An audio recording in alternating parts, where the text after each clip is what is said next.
Assalamualaikum warahmatullahi wabarakatuh. Perkenalkan, nama saya Zubair Tarikh Maulana SPDI, guru mata pelajaran Pendidikan Agama Islam di Sekolah SMA Negeri 1 Bawang, Kabupaten Batang, Provinsi Jawa Tengah, dan juga sebagai mahasiswa program profesi guru di LPTK UIN Kiai Haji Abdurrahman Wahid Pekalongan. Video ini dibuat untuk memenuhi uji kinerja praktek pembelajaran yang dibuat pada hari Kamis tanggal 12 Januari tahun 2023. Dilaksanakan di kelas 12 dengan materi ketentuan waris dalam Islam. Terima kasih, selamat menyaksikan.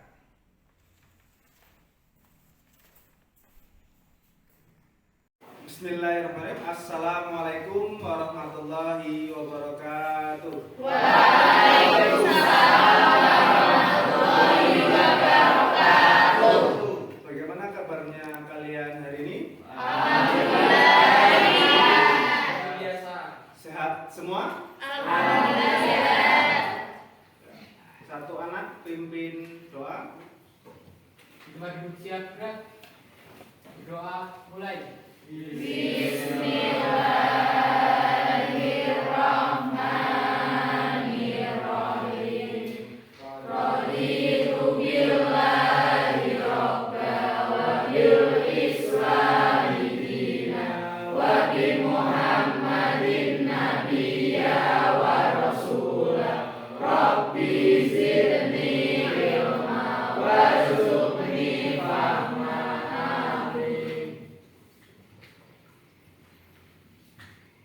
Saya absen terlebih dahulu. Aisyah Rahma, Ahmad Nurul Farhan,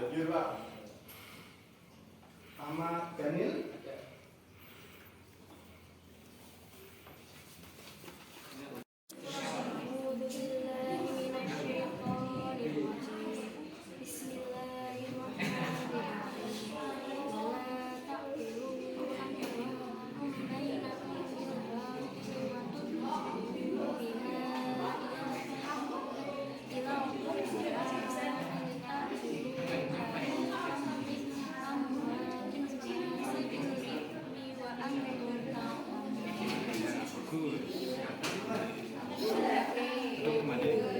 selanjutnya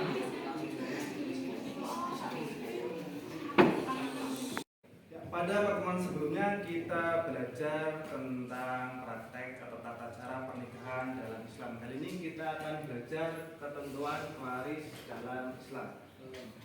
Waris dalam Islam itu diatur. Tujuan yang akan kita pelajari hari ini adalah mengidentifikasi, menganalisis, dan mengevaluasi ketentuan waris dalam Islam.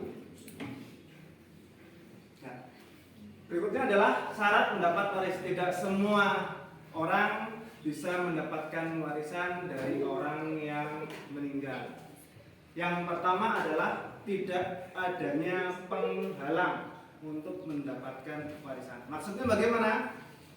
Dalam warisan nanti kita akan belajar lebih lanjut siapa saja yang berhak. Contoh misal cucu entah itu laki-laki atau perempuan aslinya berhak mendapat warisan. Tetapi jika masih ada anak dari orang yang meninggal, maka cucu tidak mendapat warisan.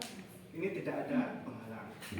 Yang kedua, kematian orang yang mewariskan. Berarti benar-benar orang tersebut sudah meninggal atau dikatakan atau divonis meninggal oleh pengadilan. Misal ada orang kabur dari rumah, tidak ada kabarnya, tidak kembali bertahun-tahun mungkin, akhirnya keluarga meminta vonis dari pengadilan agar dikatakan orang yang hilang tersebut meninggal.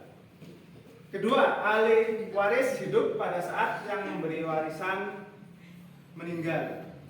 Misal orang yang meninggal jam 7, ada ahli waris, anaknya misal meninggal lagi jam 8, ada selisih 1 jam.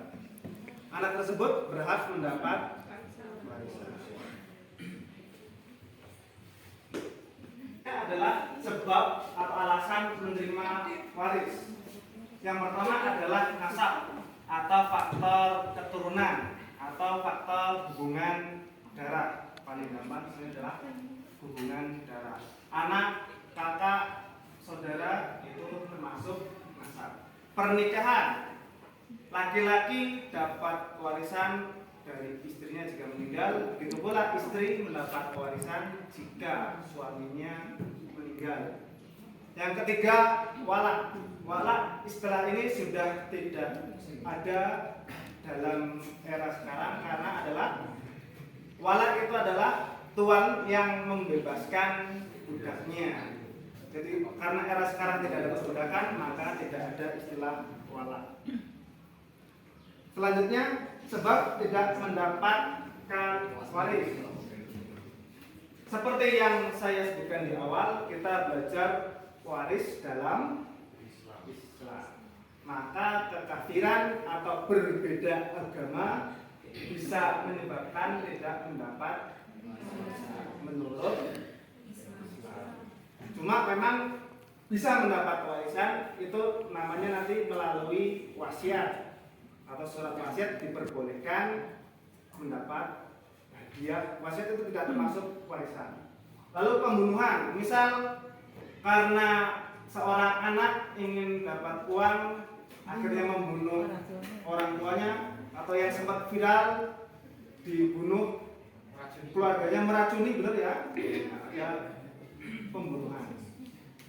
Perbudakan itu juga tidak ada dapat warisan. Contoh, di era sekarang tidak ada budak, tetapi di era dahulu misal seorang budak mempunyai anak tersebut tidak mendapat warisan dari bapaknya. Bapaknya kan karena masih statusnya budak hak miliknya kepada tuannya. Ini perbudakan.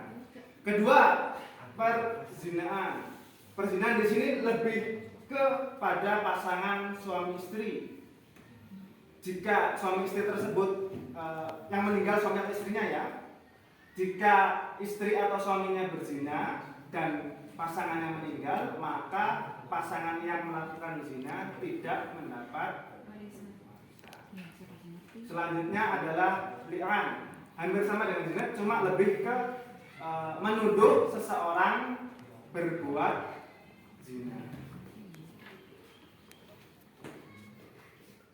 Ya, selanjutnya adalah siapa saja yang termasuk ahli waris. Ada dari pihak laki-laki, ada dari pihak perempuan. Pihak laki-laki di sini ada 14, yang pihak perempuan ada 9.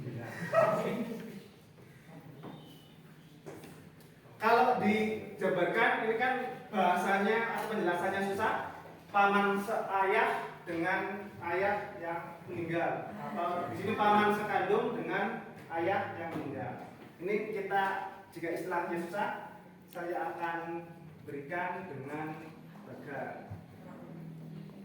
Mungkin tulisannya kurang jelas. Di sini adalah orang yang meninggal. Ini anak termasuk ahli waris, cucu termasuk ahli waris. Cuma seperti yang saya jelaskan di awal, cucu walaupun berhak mendapat warisan, tetapi jika ada anak, entah itu bapak dari cucu tersebut, ada paman atau Pak D-nya masih ada, cucu tidak terhalang atau penghalang. Di sini adalah maksudnya seperti ini. Sama seperti ibunya ibu atau ibu ayah atau kakek nenek ya. Di sini ibunya ibu atau nenek dari pihak ibu, nenek dari pihak ayah atau kakek dari pihak ayah berhak mendapat warisan. Tetapi jika masih ada ibu ataupun ayah, maka terhalang. Maksud penghalang itu seperti ini. Sama. Di sini ada saudara seayah, saudara seibu. Tetapi jika seingat saya penghalangnya adalah anak. Jika masih ada anak, maka saudara itu tidak mendapat warisan. Karena yang paling utama adalah ke bawah satu anak, suami atau istri, dan ibu atau ayah. Baru yang lain di sini bisa atau mendapatkan warisan. Yang utama adalah suami istri, anak, ibu atau ayah. Bisa dipahami? Cukup dulu. Ya, dari penjelasan saya mungkin bisa dipahami. Saya ingin kalian mendiskusikan dengan teman sebangkunya. Saya yakin ada orang terdekat kalian yang sudah meninggal, entah itu paman, entah itu Pak D, entah itu kakek ataupun nenek. Posisikan orang yang meninggal menjadi ahli waris atau yang mewarisi. Kalian diskusikan dengan teman untuk mencari siapa saja yang masih hidup atau yang berhak mendapat waris.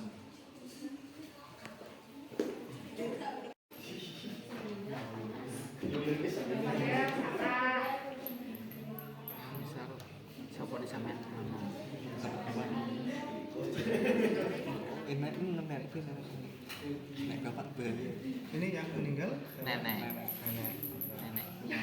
Mas Senda. Mas Senda.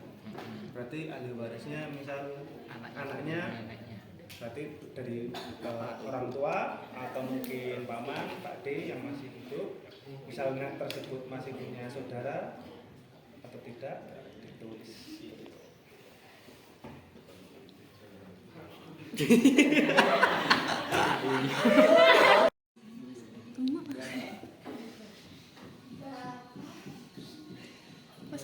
Udah. Ini yang meninggal siapa? Tiga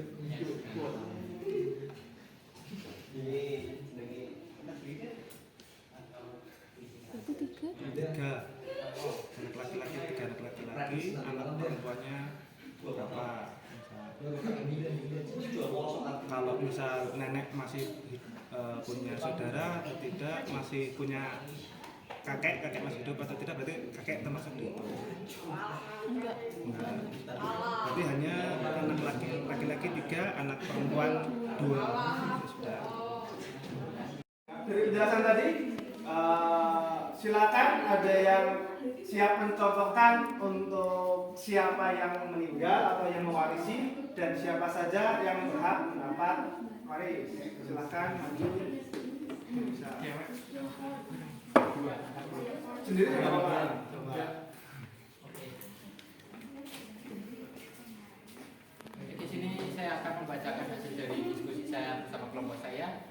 Di sini hak waris yang meninggal nenek, jadi yang mendapat hak warisnya adalah Pak D atau anak-anak dari nenek. Misal anaknya dari nenek tersebut ada 1 laki-laki dan 2 perempuan, maka yang didahulukan laki-laki karena ada 14 syarat yang memenuhi, dengan perempuannya masih di bawah umur dan mungkin belum memenuhi syarat. Dan kemudian yang mendapat dari hak warisnya adalah anak-anak dari nenek tersebut atau mungkin anak dari orang yang meninggal. Iya, orang meninggal. Berarti yang laki-laki, anak laki-laki berapa? Yang anak laki-laki 1, yang perempuan 2.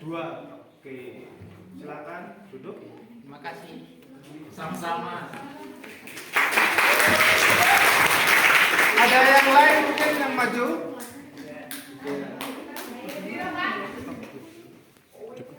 Assalamualaikum warahmatullahi wabarakatuh. Yang lain mendengarkan?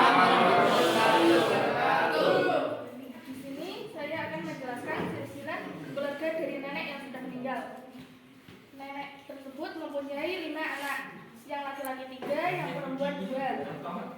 Mereka sudah berkeluarga semua dan ahli warisnya sudah dibagi dengan rata. Berarti suami dari nenek atau kakek kamu sudah meninggal terlebih dahulu. Iya. Kalau berarti sudah termasuk ahli waris. Cukup? Sekian dari masing-masing. Ya, terima kasih. Sama-sama.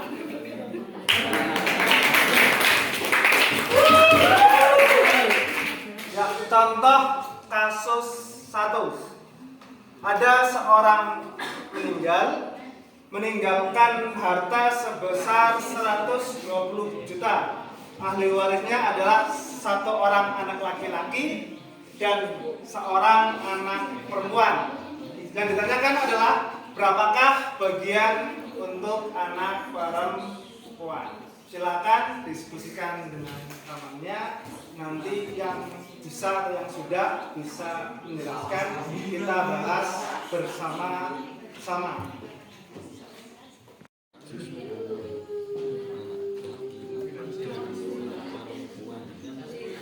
Meninggalkan harta 120 juta.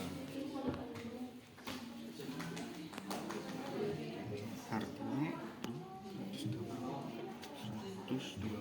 juta. Anak laki-laki berarti untuk anak laki-laki 2 per bisa laki-laki 2/3, anak perempuannya 1/3 dari 120 juta. 150 per 340. Gila, masuk ke basic. Dari contoh kasus 1, ada yang sudah menemukan? Ya, silakan maju ke depan.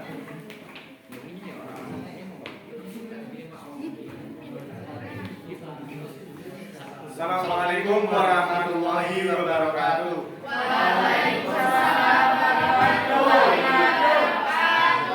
Di sini kami akan memaparkan hasil diskusi kami untuk menjawab kasus pertama.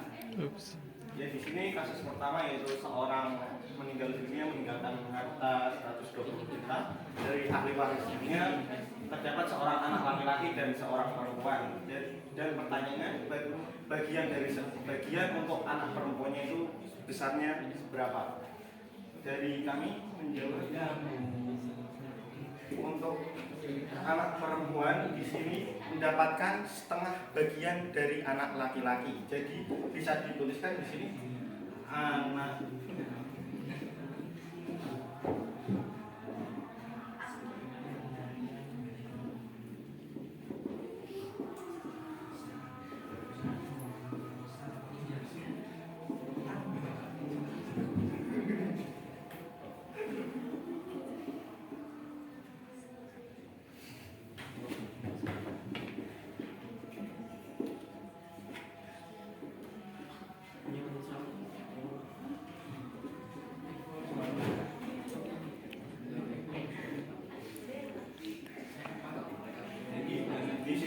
bisa dilihat dari anak perempuan mendapatkan 1/3 bagian dari bagian anak laki-laki sehingga diperoleh sebesar 40 juta rupiah. Bisa dipahami? Sekian dari kami. Terima kasih. Assalamualaikum warahmatullahi wabarakatuh.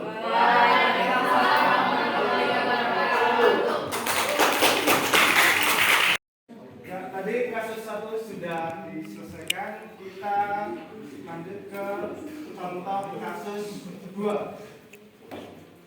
Pak Fulan meninggal dunia dengan meninggalkan harta warisan sebesar 59 juta. Harta tersebut dikeluarkan dikurangi biaya pengurusan jenazah dan membayar utang almarhum sebesar 9 juta. Lalu ahli waris yang ada adalah ada seorang istri, 2 orang anak laki-laki, lalu ada 2 orang anak perempuan. Yang dicari adalah berapa bagian untuk seorang anak laki-laki. Punya 2 orang anak laki-laki, tapi yang ditanyakan adalah seorang anak laki-laki.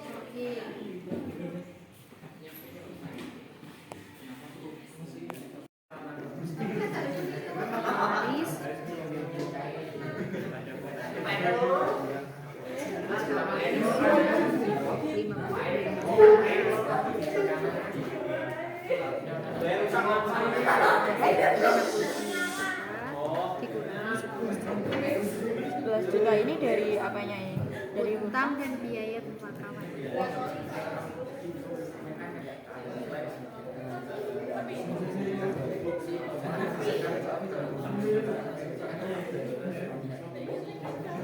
Sisanya 40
meninggal dunia dengan meninggalkan harta warisan sejumlah 59 juta. Harta tersebut dikeluarkan untuk biaya pengurusan jenazah dan membayar hutang almarhum sebesar 11 juta. Sementara ahli warisnya terdiri dari seorang istri, 2 orang anak laki-laki, dan 2 orang anak perempuan. Dari contoh tersebut, bagian untuk seorang anak laki-laki adalah yang pertama yang diketahui adalah harta warisnya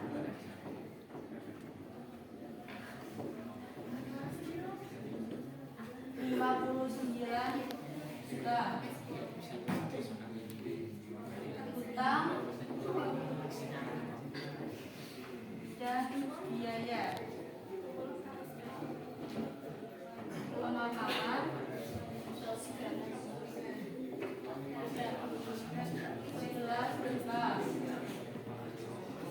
memiliki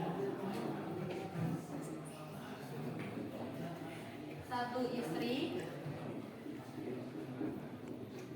2 anak laki-laki, dan 2 anak perempuan. Nah, yang ditanya adalah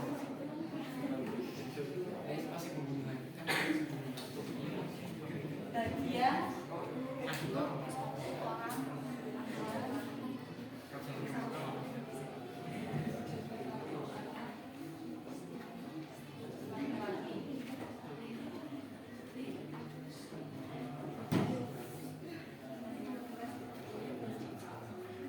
yang pertama kita hitung dari sisa harta warisnya terlebih dahulu.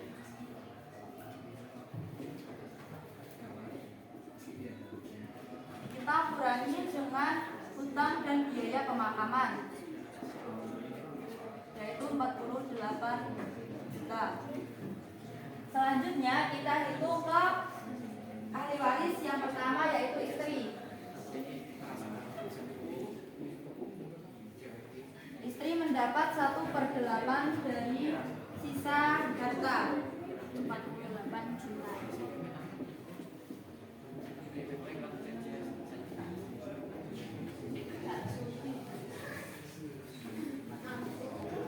Selanjutnya untuk menghitung anak, dari sisa harta dikurangi yang kita bagikan ke istri.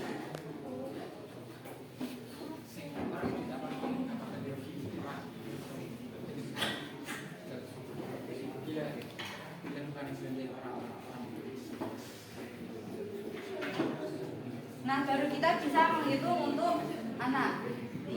Karena di sini tertulis 2 anak laki-laki, maka kita hitung 2 anak terlebih dahulu.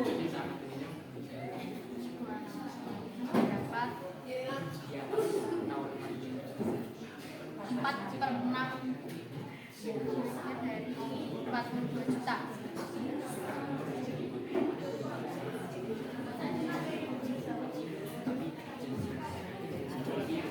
Nah, 28 juta ini untuk 2 orang laki-laki, maka kita bagi 2 terlebih dahulu. Maka 1 anaknya mendapat sebesar 14 juta.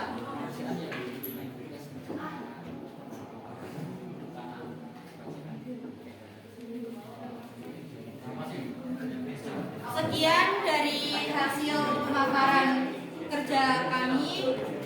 Kurang lebihnya kami mohon maaf. Wassalamualaikum warahmatullahi wabarakatuh. Waalaikumsalam warahmatullahi wabarakatuh. Dari 2 contoh kasus 1 dan 2 disebutkan ada anak laki-laki dan ada anak perempuan, walaupun jumlahnya tadi yang pertama 1-1, yang ini 2-2. Mungkin kalian akan bertanya, kenapa bisa anak laki-laki dapat 2 kali lipat lebih banyak daripada perempuan? Ada yang tahu kenapa? Laki-laki tanggung jawabnya lebih besar kan? Ya. Laki-laki bertanggung jawab kepada anggota keluarganya yang perempuan. Misal bapak atau ayah sudah meninggal, maka yang bertanggung jawab adalah anak Laki-laki. walaupun punya kakak perempuan. Bahkan jika kakak perempuan tersebut belum menikah dan anak atau adiknya yang laki-laki sudah menikah, sudah bekerja, kakak perempuan tersebut masih menjadi tanggungan dari adiknya yang laki-laki. Atau contoh kasus yang lain, mungkin kalian pernah dengar, jika sudah menikah suami istri, maka kadang istri bilang, duitmu, duitku, duitku. Nah, pernah dengar ya? Ini salah satu bentuk bahwasanya seorang laki-laki bertanggung jawab kepada seluruh anggota keluarga. Di sini ada dua contoh kasus lain bisa menjadi pekerjaan rumah dikerjakan di rumah masing-masing. Nanti saya akan berikan. Pada pertemuan selanjutnya kita akan belajar tentang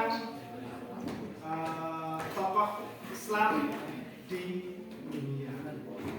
Terima kasih. Wabillahi taufiq wal hidayah. Wassalamualaikum warahmatullahi wabarakatuh. Waalaikumsalam warahmatullahi wabarakatuh.